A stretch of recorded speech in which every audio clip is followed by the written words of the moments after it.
जानकी जीवन स्मरण जय जय राम पार्वती पते हर हर महादेव पुंडलीक वरदा हरि विठ्ठल।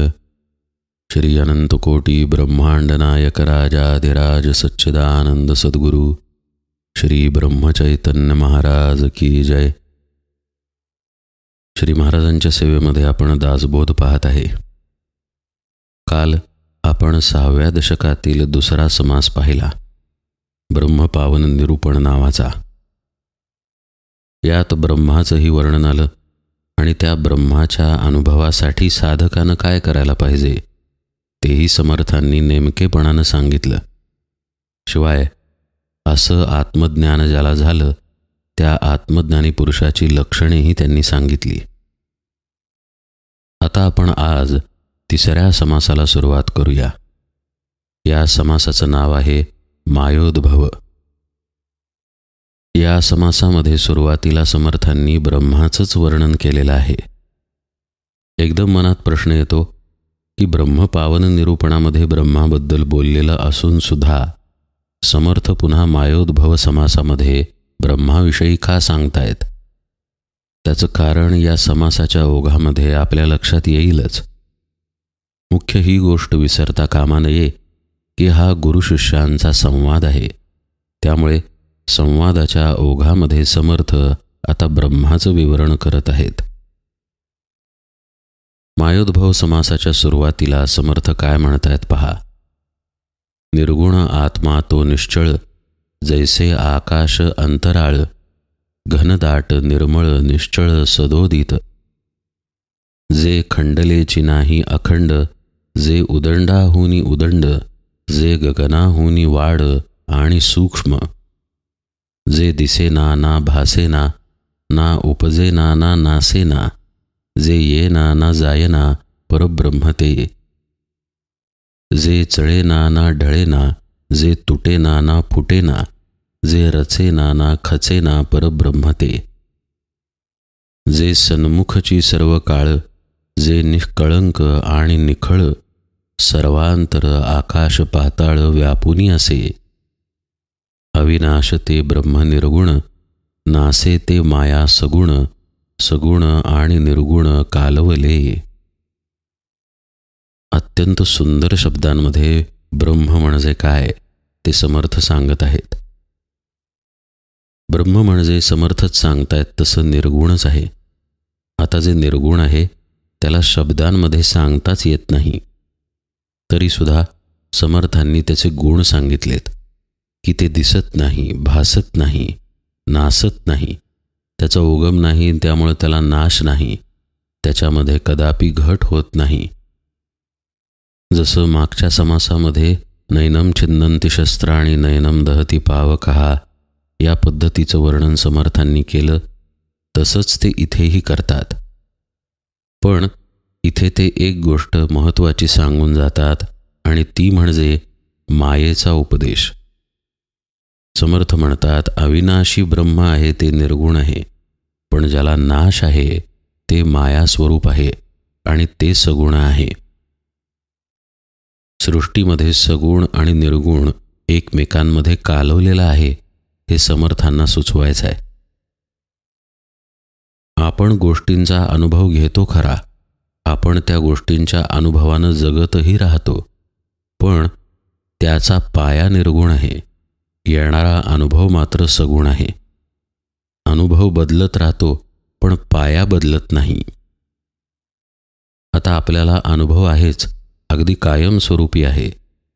जोपर्यंत श्वास आपले सुरू आहेत तोपर्यंत सगुणाचा अनुभव आपल्याला आहे, पण तो बदलत असल्यामुळं त्याला माया असं समर्थांनी म्हटलेलं आहे। नासे ते माया सगुण असं ते म्हणतात। नासती याचा अर्थ नष्ट होती असा नव्हे, नासती याचा अर्थ त्यात बदल होत जातात। जसा मनुष्य सारखाच राहत नाही, लहान असेल तर तरुण होतो, तरुण असेल तर म्हातारा होतो, एकेकाळी मरून जातो, असाच न्याय सृष्टीतील प्रत्येक वस्तूला आहे। हे जे त्यातील बदल आहेत याला नासणे असा शब्द समर्थ इथं वापरत आहेत। माया ही अशा पद्धतीनं नासणारी आहे जी सगुण आहे, गुणांसहित आहे. जसं एखादा पंखा आहे पहा. वीज असेल तर तो पंखा काम करेल, पण पंखा कधीतरी खराब होतो किंवा आपण तो बदलतो. वीज मात्र विजेच्या जागी स्थिर आहे, तिच्यात बदल होत नाही. तसं ब्रह्माच्या बाबतीत आहे. ब्रह्मामुळेच सगुण कार्य करतं, जसं विजेमुळे पंखा कार्य करतो. पण म्हणून विजेचे गुण पंख्याला लागू होत नाहीत आणि पंख्याचे गुण विजेला लागू होत नाहीत, पण एकमेकात मिसळलेले मात्र ते आहेत. म्हणजे विजेमुळे पंखा कार्य करतो आणि वीज नसेल तर तो थांबतो. तसं सगुण आणि निर्गुण एकमेकात कालवलेला आहे. सगुणाला सगुणपण जाणीवेमुळे प्राप्त होतं. असं पहा, समोर एखादी वस्तू आहे. ती वस्तू सगुण आहे. आता ती वस्तू आहे हे ज्ञान तरी कुणाला झालं? जो आपल्या देहात अधिष्ठान रूप बसलेला आहे त्या आत्म्यालाच ते ज्ञान होतं. म्हणजे ज्ञान करवून घेणारा तिथे असल्याशिवाय सगुणाला सगुणपण नाही. म्हणजेच याचा अर्थ असा की निर्गुणाशिवाय सगुण अस्तित्वात असू शकत नाही. यालाच समर्थ सगुण आणि निर्गुण एकमेकात कालवला आहे असं म्हणतात. त्या सगुणाला सगुणत्व येण्यासाठी पाहणारा तिथे कुणीतरी लागतो आणि तोच निर्गुण ब्रह्म आहे. तोच खरा देव आहे जो पाहतो.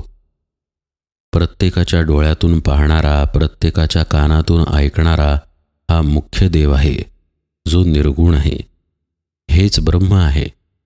मात्र ते असल्यामुळंच सगुणाला सगुणत्व आलेलं आहे. आपण एक उदाहरण पाहूया. हिमालय नावाचा एक पर्वत भारताच्या वरती आहे. आता मनुष्य जात पृथ्वीवरती आहे आणि मनुष्याकडे भाषा आहे, म्हणून मनुष्यानं त्या पर्वताला दिलेलं एक नाव आहे. जर मनुष्यच पृथ्वीवरती नसते तर त्या पर्वताला कोणतंच नाव नसतं. म्हणजे अमुक अमुक पर्वताला अमुक अमुक नाव हे मनुष्य असल्यामुळं शक्य झालं. तसंच सगुणाच्या बाबतीत आहे. निर्गुण सत्ता तिथे आहे म्हणून सगुणाला सगुणत्व आहे. अन्यथा त्याला सगुण म्हणणाराही कुणी नसेल. अशा पद्धतीनं यांची एकमेकात कालवण झालेली आहे. पण हे जे एकमेकात कालवलं गेलेलं आहे याबद्दल समर्थ आपल्याला का सांगत आहेत हे पुढच्या ओव्यांकडे पाहिलं की लक्षात येतं. पुढे समर्थ काय म्हणतायत पहा. या कर्दमाचा विचार करू जाणती योगेश्वर, जैसे क्षीर आणि नीर राजहंस निवडिती. हे जे सगुण आणि निर्गुण यांचं मिश्रण झालेलं आहे हे योगी लोक जाणतात असं समर्थ म्हणतात. जसं राजहंस दूध आणि पाणी वेगळं करतो, त्यातलं दूध तेवढं पितो आणि पाणी तसंच ठेवतो, तसं जे योगी आहेत ते निर्गुणाचं ग्रहण तेवढं करतात आणि मायेला बाजूला करतात. हे घडण्यासाठी एक गोष्ट अत्यंत महत्त्वाची आहे आणि ती म्हणजे नेमका विचार कळणं. काय शाश्वत आहे आणि काय अशाश्वत आहे त्या संबंधीचंच विवेचन पुढे समर्थांनी केलेलं आहे. जड सबळ पंचभौतिक त्यामध्ये आत्मा व्यापक, तो नित्यानित्य विवेक पाहता कळे. नित्यानित्य विवेक म्हणजेच विवेक विचार आहे हे आजपर्यंत आपण अनेकदा पाहिलं. समर्थ त्याचीच पुनरावृत्ती करतायत. निर्गुण आणि सगुण यांचं एकीकरण झालेलं असलं तरी त्यातील निर्गुण काढून घेता येतं, निर्गुणाकडं स्थिर राहता येतं हे समर्थांना सुचवायचं आहे. एकमेकात ते मिसळलेलं आहे म्हणून मायेच्या आहारी जाण्याचं कारण नाही. आपण सर्वच मायेच्या आहारी आहोत, गुंतलेले आहोत, म्हणून तर सुख दुःख जन्ममरण आपल्या मागे लागलेलं आहे. हे सुटावं यासाठी परमार्थ आहे. आपली खरी ओळख आपल्याला व्हावी यासाठी अध्यात्मशास्त्र आहे. म्हणून समर्थ आपल्याला हे जे एकमेकात कालवलेलं सगुण निर्गुण आहे त्यातलं निर्गुण शोधून घेता येतं हे सुचवतायत. सर्व सृष्टी पंचभूतांपासून निर्माण झालेली असली तरी या सर्व भूतांमध्ये आत्मा व्यापून आहे ही तथ्यता नाकारता येत नाही. प्रत्येक वस्तूमध्ये अस्तित्व रूपानं आत्मा व्यापून आहे. हे अस्तित्व कुठेही जात नाही. ती वस्तू सजीव असो अथवा निर्जीव असो. मनुष्य प्राणी किंवा इतर प्राणी सजीव आहेत. एखादा दगड निर्जीव आहे असं आपण म्हणतो. त्या दगडाला सुद्धा निर्जीव म्हणणारे आपणच असतो. पण निर्जीव असली वस्तू किंवा सजीव मनुष्य असला तरी या दोघांचं असणेपण समान आहे. हा असणेपणाचा गुण, अस्तित्वाचा गुण ब्रह्माचाच गुण आहे. अशा रीतीनं ब्रह्म सर्वत्र व्यापून आहे. जड सकळ पंचभौतिक त्यामध्ये आत्मा व्यापक. पण हा व्यापक असलेला आत्मा आपण जर मायेच्या अधीन असू तर आपल्याला कसा कळून येईल? उदाहरणार्थ मगाशी आपण वीज आणि पंखा या बाबतीत पाहिलं पहा. पंखा बिघडेल बदलेल पण वीज तशीच राहते. पण मी जर पंख्यालाच सत्यता देऊन बसलो तर विजेकडे माझं लक्ष जाणार नाही.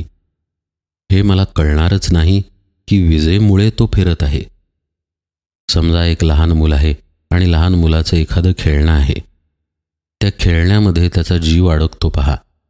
खेळणं नसेल तर तो शोधायला लागतो. कोणी ते काढून घेतलं की रडायला लागतो. त्या खेळण्यामध्ये बॅटरी असते ज्यायोगे ते खेळणं चालत असतं. ज्याला हे समजतं की त्या बॅटरीमुळे, विजेमुळे हे खेळणं सुरू आहे, तो ती वीज आणि ते खेळणं याचं मिश्रण जाणून असतो. तो योगी आहे असं समर्थांना सांगायचं आहे. आपलं काय होतं, त्या लहान मुलासारखं खेळण्यामध्येच आपण गुंततो. ते खेळणं विजेमुळे सुरू आहे इकडे आपलं लक्षच जात नाही. इकडे लक्ष देणं म्हणजेच विवेक करणं. हीच गोष्ट यच्च यावत सृष्टीला लागू आहे. आपला देह म्हणा किंवा ही पंचभूतिक यच्च यावत सृष्टी म्हणा, सर्व आत्म्यामुळे सुरू आहे. सर्वांमध्ये आत्मा व्यापकत्वानं आहे. त्यामुळे बदलणारी गोष्ट ही वरवरची आहे आणि आतील आत्मा तेवढा सत्य आहे हे जो जाणतो तो विवेक करतो. म्हणून विवेकानं तिकडं पहा असं समर्थ म्हणतायत. तसं जर पाहिलं तरच आत्म्याचं व्यापकत्व कळेल. हे समजायला समर्थ आणखी एक दृष्टांत देतात. उसांमध्ये घेईजे रस, येरते सांडीजे बाकस, तैसा जगामध्ये जगदीश विवेके ओळखावा. उसाचा रस तेवढा आपण घेतो, बाकीचा चोथा टाकून देतो. तसंच पंचभौतिक जगामध्ये व्यापून असलेला जगदीश म्हणजेच आत्मा विवेकानं आपण ओळखावा हे समर्थ सुचवतायत. रस नासिवंत पातळ, आत्मा शाश्वत निश्चळ, रस अपूर्ण, आत्मा केवळ परिपूर्ण जाणावा. उसाच्या रसालाही नाश आहे पण आत्मा मात्र निश्चळ आहे. आता इथे मगाशच्या उदाहरणामधला उसाचा रस नाही मगाशी उसाचा रस आत्म्याला उद्देशून समर्थांनी म्हटलं. उसाचा रस आपण घेतो आणि चोथा टाकून देतो. तसंच जे भ्रमरूप आहे, मायारूप आहे, पंचभौतिक जगात बदलणारं आहे त्याला टाकावं आणि निर्गुण तत्वाला तेवढं ग्रहण करावं.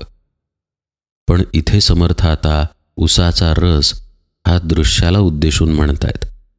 दृश्य नाश पावतं, बदलतं, पण आत्मा बदलत नाही. त्या आत्म्यामुळे आपल्याला दृश्याचा अनुभव येतो, सगुणाचा अनुभव येतो, पण आत्मा मात्र निश्चळ राहतो. जसं आपण रेल्वेच्या डब्यात बसलोय, बाहेरील दृश्य बदलत राहतं. कधी झाडं, कधी नदी, कधी डोंगर, तर कधी नुसतीच जमीन. पण आपण मात्र डब्यात स्थिर बसून असतो. तसं ब्रह्म, आत्मा हा निश्चळच राहतो. बदलणारी गोष्ट मात्र बदलत राहते. त्या बदलणाऱ्या गोष्टीला रसाची उपमा समर्थ देतायत आता. रस नासिवंत पातळ, आत्मा शाश्वत निश्चळ. रस अपूर्ण, आत्मा केवळ परिपूर्ण जाणावा. या सगळ्याचा अर्थ असा की आत्मा कोणत्याही पद्धतीनं समजावून देता येत नाही, कोणत्याही उपमेनं सांगता येत नाही. उपमा त्याच गोष्टीला देता येईल ज्याला तुलनात्मक दुसरं काही अस्तित्वात असेल. राम रावणाच्या युद्धाची उपमा आणखी कशाला देणार? राम रावण योर युद्ध, राम रावण योर युव. त्या समतेच तसंच आत्म्याच्या बाबतीत आहे. आत्म्यासारखे एक असावे, माते दृष्टांतासी द्यावे. दृष्टांत मिसे समजावे कैसे तरी. दुसरं काहीतरी आत्म्यासारखं असतं तर दृष्टांत देता आला असता, पण त्याच्यासारखं दुसरं काहीच नाही. तरीही कसं तरी दृष्टांतामुळे विषय समजतो म्हणून दृष्टांत दिले गेलेले आहेत असं समर्थ म्हणत आहेत. ऐसी आत्मस्थिती संचली, तेथे माया कैसी झाली, जैसी आकाशी वाहिली झुळूक वायूची. आता आकाशाला कशाची उपमा देता येईल का? कशाचीच नाही. आकाशाला आकाशाचीच उपमा देता येते. पण जसं आकाशामध्ये वाऱ्याची झुळूक यावी किंवा ढग यावेत, तसं आत्म्याच्या ठिकाणी माया झालेली आहे असं उदाहरणानं समर्थ समजावून सांगतायत. वारा मुळीच टिकत नाही, पण आकाश आहे म्हणून तिथे वारा येऊ शकतो. ज्या ठिकाणी आकाशच नाही अशी जागाच नाही मुळात. वारा मात्र ये जा करतो, ढग मात्र ये जा करतात. तसं मायेचं आहे. एकच गोष्ट स्थिर आहे आणि ती म्हणजे आत्मस्थिती. पुढेही समर्थांनी माया ब्रह्म त्यांचं एकमेकांमधलं नातं आणि साधकानं ते कशासाठी जाणून घ्यावं हे समजावून सांगितलेलं आहे. तो भाग आता आपण यथावकाश पाहूया. आज निरूपण सेवेला इथेच विराम देतो. जानकी जीवन स्मरण. जय जय राम.